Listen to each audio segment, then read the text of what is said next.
things. Hello, hello. All right, I think we're all good, right, IT? We are live. Okay, we're good. So we get together at the Redlands Visitor Center. If you're a member of the center, you participate in their programs, then you also are able to use the foyer here or even the family room and do workshops or get-togethers, tastings, those kinds of things. There was a fresh tomato tasting the other day. It was fantastic.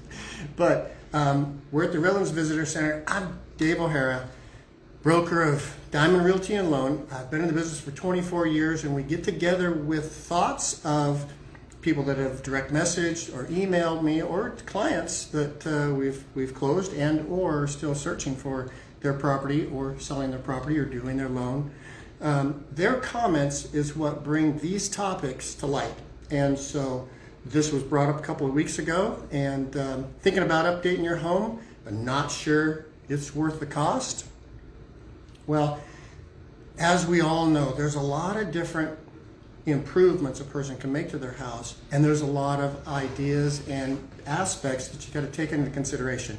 Of course, we're going to go through all of those. We're going to make this a step-by-step consideration for you to think about, and then you always can contact me, direct message me during this live. It will be about 20-30 minutes. I'll try and keep it succinct, but that's not really my forte. So anyway, let's move on with market trends. So it's important to know the trends in the area. Now, I specialize in Redlands. I love Redlands. Lived here all my life, a couple of little vacations, but Redlands is a unique situation. It's a unique environment. It's an amphitheater of beautiful homes. I mean, all kinds of different types of homes, without even listing out all the different types. You that know Redlands, you know these different types and how beautiful it is. And knowing that specific market is important to you. Even if you're not selling, you want to know what probably is your largest investment. You want to know how it's doing in the market and how you compare. So current market's 161 homes. I put this up made this morning, and that consists of, move this way? Yes. Oh, thanks. That consists of condos, townhouses, and single-family residence 1 to 4 unit. So only 161 homes. Really, that's a little over 3 months of inventory. A healthy market is about 4.5 months, so we're certainly a little low on inventory. But hey, we do what we can with what we have. So the next one, 15 median and 32 average days on market. Of course, that's an interesting one because a lot of times median is a good measurement over time, but it's not a great measurement today. Remember, median, if 5 houses sell, that's what it took for the third house, not the first, fourth, or fifth house to sell. So it's an interesting measurement, right? So if it takes 15 days median, but 32 on average, now of course average is adding up all the days that it took for these 5 and divided by 5. That's where you come up with the 32. So it depends on what aspect you're looking at, but both of those are good measurements. Again, median is good in the long run. It's good in the market report that we do. All right. Market report, and if you want this mailed to you, just send me your info, and we'll get this out to you.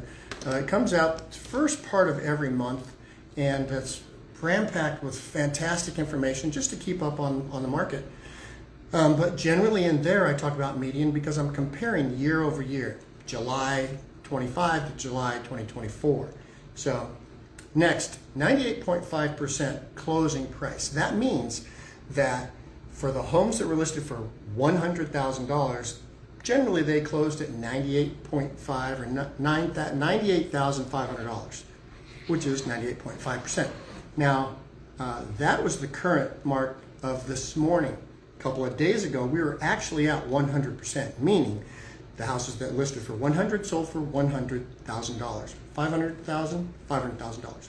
That, of course, is an average or a median, depending on how you look at it, but that's nice to know. Now, about 6 weeks ago, 35% of the listings in Redlands had price reductions. Now, for the most part, 100% of the ones that I looked at, they were listed too high to start with. And that happens.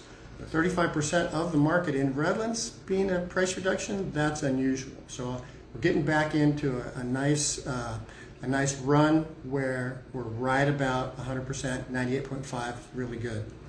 Average age, first-time home buyer used to be 30 years old just 10 years ago. It's 38 now. I understand that because interest rates are about 7%. Interestingly enough, for the last 40 years prior to COVID, got to take COVID out, that was an anomaly. But the 40 years prior to COVID, average interest rate in the nation was 7%. So that's really a norm. Now, when I bought my first house, interest rate was 14%, but it paid off. I mean, certainly we made money with it, but it's what you can afford. So it's not specifically what the interest rate is, but it's what you can afford. So if interest rates are at 7 and first-time home buyers are waiting until 38, 8 years longer, just 10 years in the future, and now, really that has a lot to do with interest rates, which is why really the interest rates will be coming down. We had a great last couple of days, but as interest rates come down, just imagine if you can afford a $500,000 house today and interest rates are half next year, they won't be, but if they are half, you can nearly afford $1 million property. There's the difference, because if you can only afford $250 now, boom, $500 later. Just as an example, interest rates are huge. Okay, and lastly, in reference to this slide, 25% of home purchases are investors. That stays pretty consistent. I've seen it at 24, I've seen it at 28, but 25 is really consistent. And interestingly enough, first-time home buyers generally are about 25%. But again, another thing with first-time home buyers is there's so many homeowners that have a great interest rate between 2 and 3%, maybe a little over 3. They don't want to move. Whether they want to downsize or upsize, their interest rate is so low, their home is so affordable that it doesn't really make financial sense for them to move. So those starter homes where those families would be moving up are not available. So that's another interesting thing that does restrict first-time home buyers. All right, our next slide. So looks great, costs more than it's probably worth. Now, this is an interesting one. And this pool here cost $60,000 just 18 years ago. Call it 20. $60,000. It probably would be about $100 now, but last appraisal that was done on this property only got a $10,000 adjustment in reference to the pool. So now you got the halo in this one. Yeah. So anyway, pools are a great investment, but here's where now we talk about whether or not the investment is worth the return. So, okay, let's say it cost $100,000 and you want to sell within the next 12 months. That's clearly a poor choice because you're not going to have enough time to really appreciate the time or the expense. But if you have no plans of moving, the kids are small like these, then it could easily make sense to invest that $100,000 because of the quiet enjoyment that you'll receive, and it will increase the value. Now this one increased $10,000, but I've seen appraisals where it showed a $30,000 and $40,000 increase. But also of those buyers that don't want a pool, they're not going to look at this property. It's really kind of a personal choice. This isn't something that you would do in order to increase the value to sell. This is quiet enjoyment of what you personally want. The kitchen remodel is another thing. And I was just talking to Annie. She's a volunteer here on Saturdays. She's an interior designer rather. And she asked me, so clients ask, what's the return on investment? What's the value increase of remodeling the kitchen? And like her and I just discussed, it's not about increase in value or return on investment. It's about quiet enjoyment. It's about being comfortable. It's about whomever is cooking, being comfortable and enjoying the event. It's about whether that person can do the cooking while being able to talk to the family that's in the living room perhaps.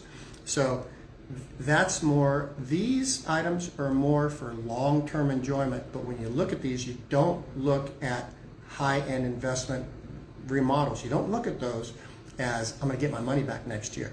That's just not going to happen. Now, if you're only changing the faucet, perhaps a sink, maybe some countertops, maybe refacing the cabinets. Okay, now we can talk about that because remember, kitchens and bathrooms sell. It generally is the lady in the family that chooses the house, and then together they pay for it. But at least in my family, I know whatever Deborah wants, that's pretty much what I'm working for. So that makes a lot of sense, and pretty much everybody I know goes that route, but not in every family. It's just general. And a new roof.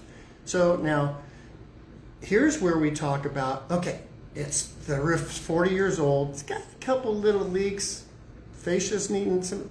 Now, there's a difference between needing repairs and wanting a repair. So when something is deficient, it's not operating properly, and you are selling your house, there's a transfer disclosure statement that you are obligated to list out everything that you're aware of is wrong with the property.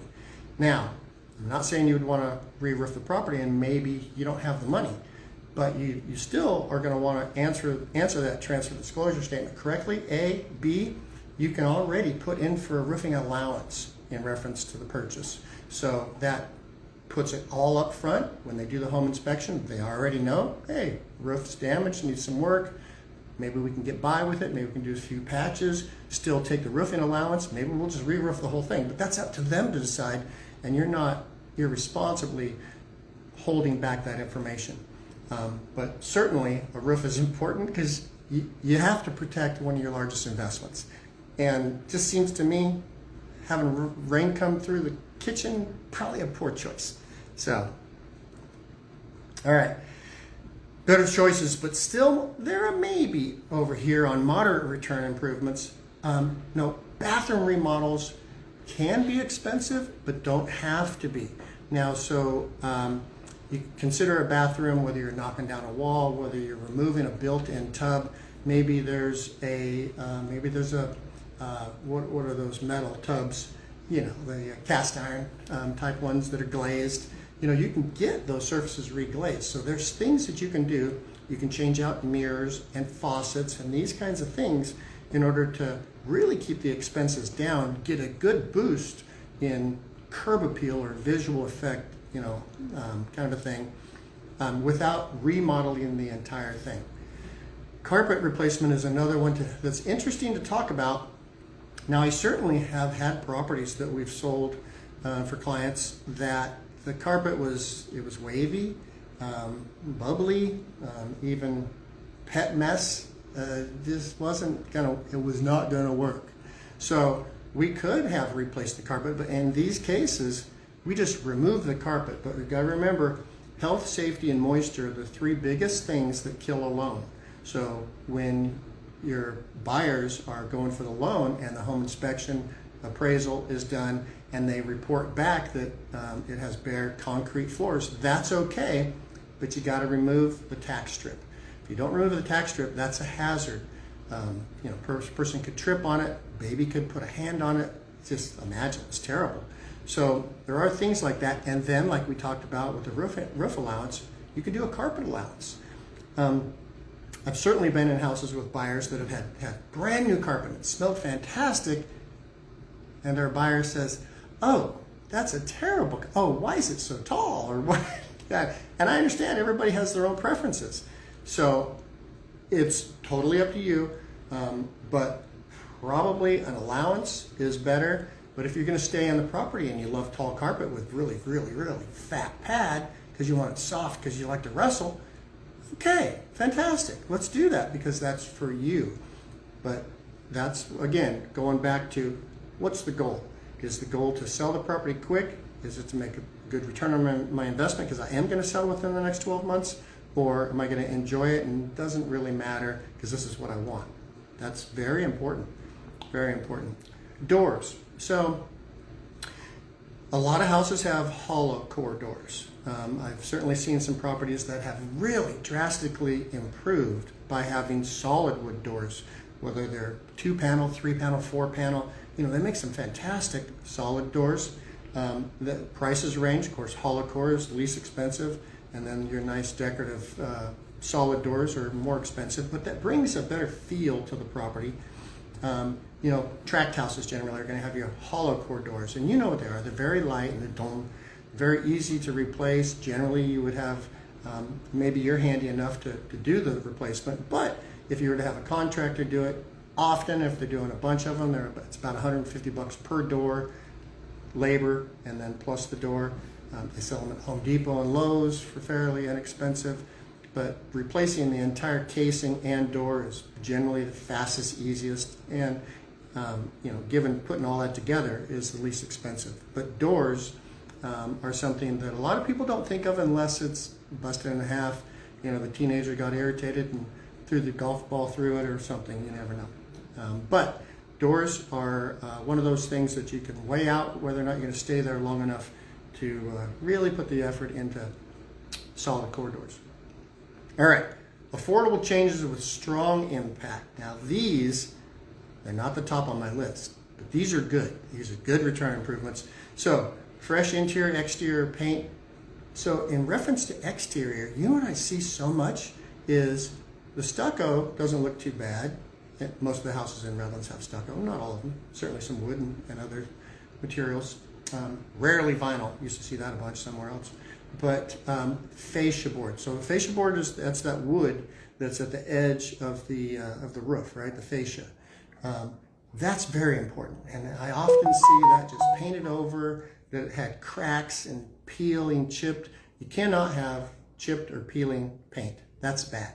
Particularly if it's an older house, that's a HUD thing, Housing Urban Development, so an FHA government loan. They are not good with that at all. So that's one of those health, safety, and moisture things that references the health.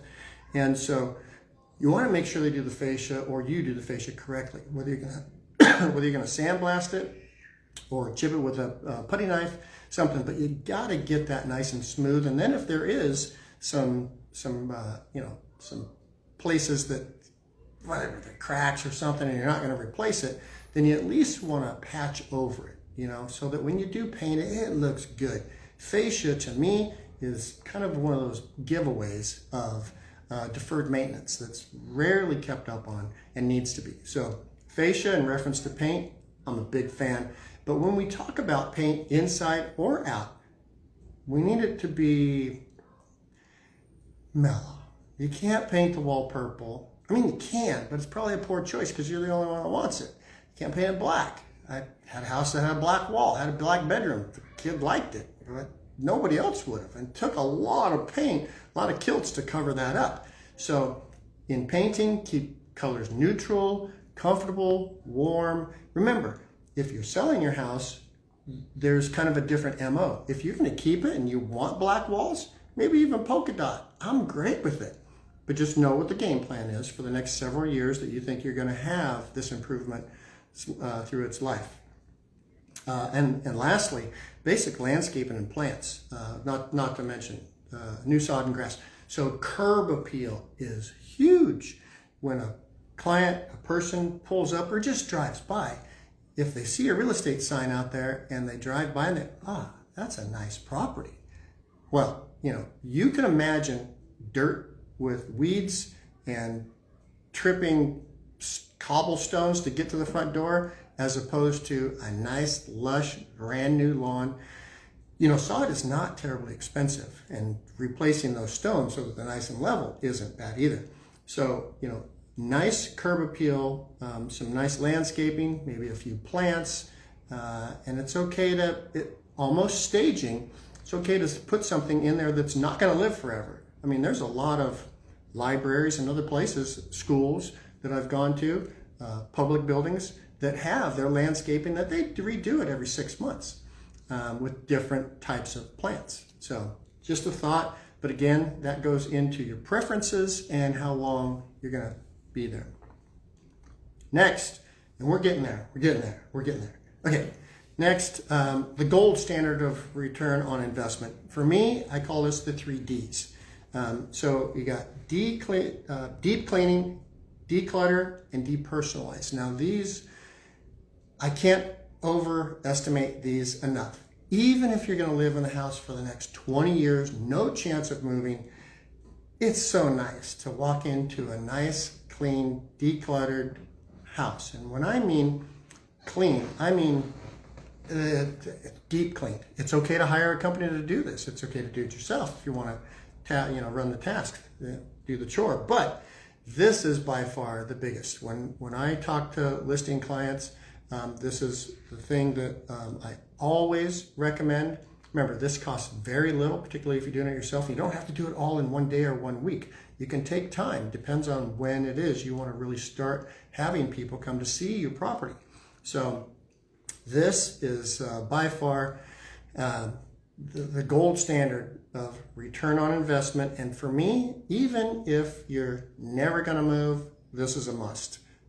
But that's me, and most people would agree that when they walk into a property that they're looking to buy, that they want to be able to envision themselves in the property. They don't really want to see all the family pictures. Family pictures are beautiful. They're wonderful. I have some. But they don't want to see it. And they don't want to see a whole bunch of stuff on the counters. They certainly don't want to see this picture with all of the dishes in the sink. So, okay, enough on that. Declutter. It's the best.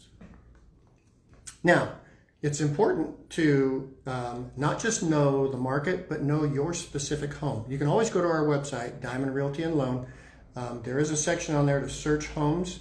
You can, this search goes straight through the multi-listing service, which is a subscription based for professionals, real estate professionals. Much better than Zillow. Terrible. So go ahead and use this. It's free. Nobody's going to call you. If you start doing this stuff on Zillow, somebody's going to call you. They have stuff to do. Oh, Dave's doing it. I'm calling him. So if you don't want to be bothered, go here. Nobody will bother you. And it gets you the best information. It's not an algorithm that comes up with a value for your home that's often blisteringly wrong.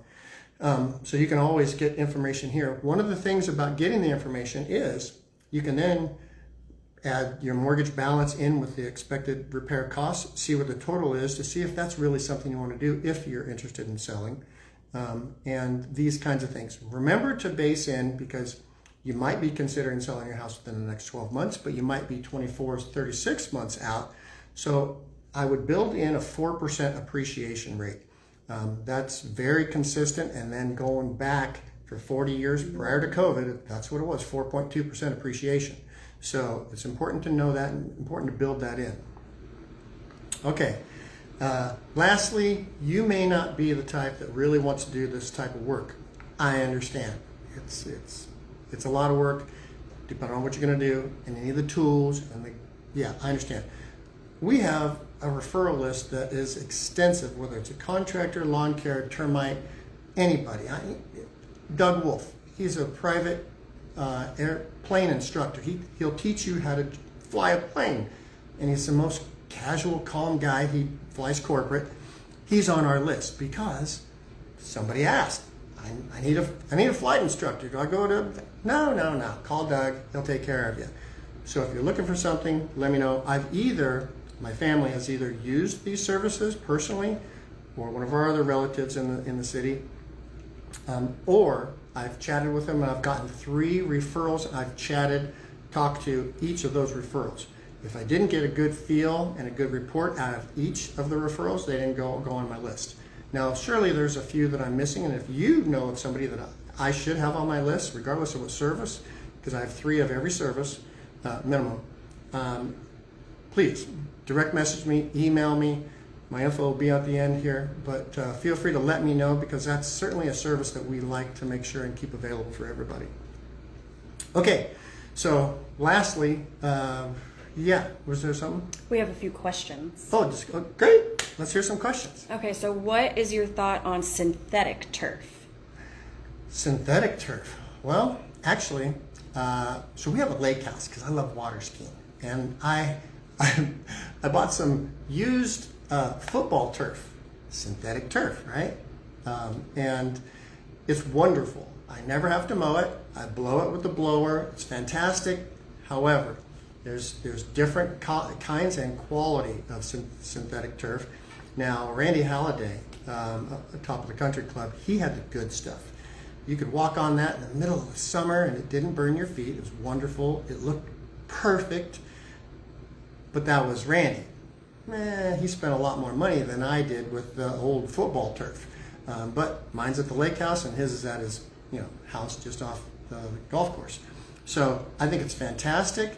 But I think you got to know, what it's going to be used for. It's got to be installed correctly. If you're going to have pets on it, then you certainly want the cooler stuff. And it has to be installed correctly, because if it doesn't drain and the pets are on it, it's not going to be nice. So I like it, but got to know what you're using it for and get the right stuff. All right, next question. So always clean and declutter. That's what you said is best. Yeah. This person has a little savings. Should they do anything additional and want to sell as soon as humanly possible? Yeah, so you're going to certainly get the best return on your investment dollars with the 3 Ds. Deep clean, declutter, depersonalize. That would be the biggest thing. Then I would say, invite me over and let's take a look, because there could be the peeling fascia boards. There could be a few other things.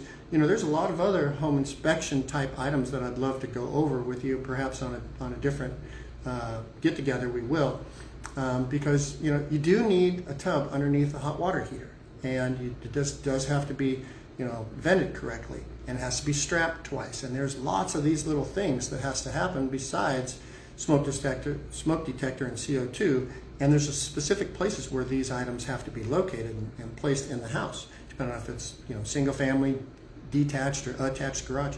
So I think that's probably where I would go with that question, is definitely do the 3 Ds, but then look at the required aspects that have to be done so that we're not surprised with it. All right, last question. This person does not have the funds for repairs or for cleanup. Do any of your contractors get paid after the sale? Yeah, so that's a great one. And yes, so we actually have a property right now on Brockton that we're going to list here probably a couple weeks, that the furniture is being moved out. And once the furniture is being moved out, then the crew is going in there, and it's called a trash out. You just take everything and it's clean it out. But then they're going to go in, because it has a roof leak by the skylight. It has a couple of electrical outlets that are not working, a couple of drawers in the kitchen that are just hanging. And so, yes, all of this work has been estimated. They have a dollar amount, $35,000, that they're not allowed to go over on this particular project. And they will be paid the sale proceeds. So when the home closes, escrow will have a bill from the contractor, and escrow will pay that contractor from the seller's proceeds. So yeah, that's certainly an option. Every situation is a different story, but yeah, if that's what's holding you back because you don't think you're going to get what you want or need out of the property because you don't have the funds to fix it, particularly the large things, then yeah, let me know. Let's take a look. Okay, good.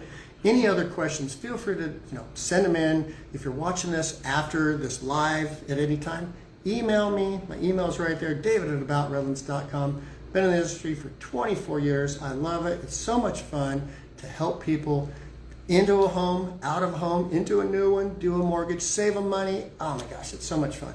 And been doing it for a long time. Love it. So again, any help that I can give you, please let me know. And I appreciate you attending. If you have a topic that you'd like for me to bring up, I do these workshops the first Tuesday of every month at 4 o'clock.